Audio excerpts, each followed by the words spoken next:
Selamat pagi, 11 IPA 4. Kita masuk pada bab yang pertama. Pertemuan yang lalu, kalian sudah mendapatkan silabus ekonomi kelas 11.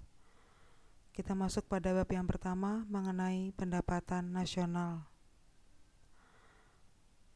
Bab yang pertama mengenai pendapatan nasional, kompetensi dasarnya adalah mendeskripsikan konsep dan metode pendapatan nasional. Ada 6 yang diharapkan setelah kalian memahami bab yang pertama, ini yang harus kalian capai. Pendapatan nasional. Otomatis kalian sudah mengerti apa arti dari pendapatan. Pendapatan itu adalah segala sesuatu yang diterima oleh seseorang karena dia telah bekerja. Begitu pula sebuah negara. Negara juga akan mendapatkan suatu pendapatan.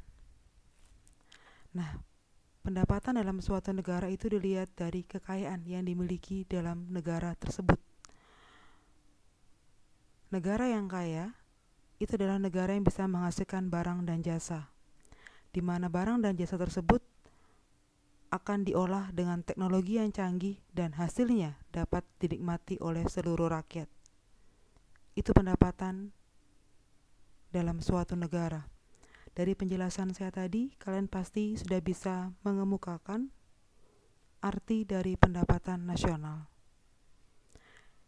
Ini adalah contoh pertumbuhan ekonomi Indonesia, dan ini juga adalah suatu kekayaan, suatu pendapatan yang dihasilkan oleh negara kita tahun 2017, di mana mengalami kenaikan sebesar 5,01%.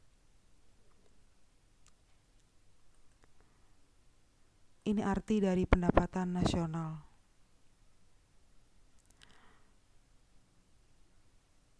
Jumlah nilai barang dan jasa yang dihasilkan dalam suatu negara selama satu periode tertentu. Biasanya itu dihitung dalam 1 tahun. Dan ini adalah sistem dalam menghitung pendapatan nasional yang akan kita bahas nanti berikutnya. Beberapa para ahli yang mengemukakan pengertian dari pendapatan nasional. Muncul pertanyaan, setiap negara memiliki pendapatan yang berbeda-beda. Kenapa? Dan kenapa juga tiap tahun berubah jumlahnya? Ada 7 faktor yang mempengaruhi kenapa pendapatan nasional dalam suatu negara berbeda-beda. Kualitas sumber daya manusia, potensi sumber daya alam yang dihasilkan dalam negara tersebut, jumlah modal yang digunakan, teknologi, kebijakan pemerintah yang ditetapkan dalam negara tersebut, iklim, geografis, geologis, serta bagaimana masyarakat melakukan konsumsi, tabungan, dan investasi. 4 manfaat pendapatan nasional. Kita masuk dalam konsep pendapatan nasional. 2 konsep yang perlu kita pahami itu adalah GDP dan GNP. Perbedaannya satu pokok.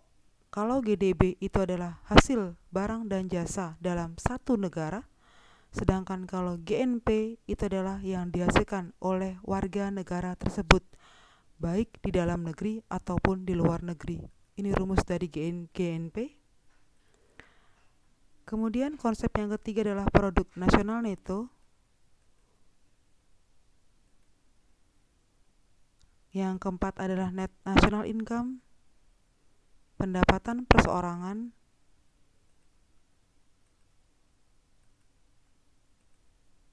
dan disposable income.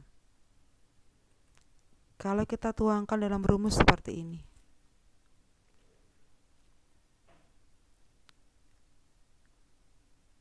Nah, setelah rumus ini,